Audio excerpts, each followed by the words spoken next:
Just wanted to make a quick video on the new Chameleon film from UltraVision called Slow Burn. I actually did make a whole video on the installation, but it seems like some of the files had gotten corrupted, unfortunately. But just wanted you guys to get a quick look at it.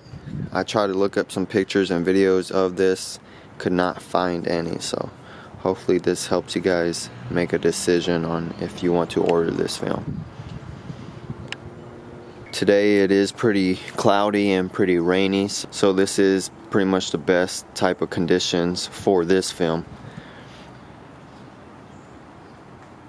Here's a look on the inside. This is an 80% ceramic film, so it is blocking out the UV rays and the heat. Honestly, most people would not even notice that there is a film on the windshield. It's not too noticeable.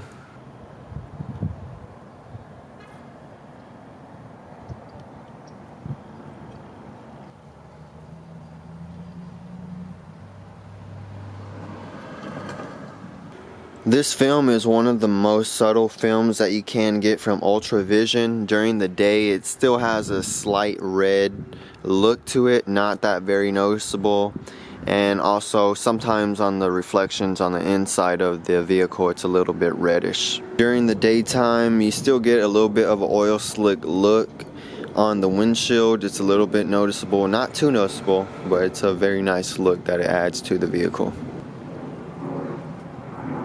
I just would not expect the windshield to look like this at all times, so if that is what you're looking for, don't get this film, go with one of the other ones. They're going to have a much more drastic effect on the color change.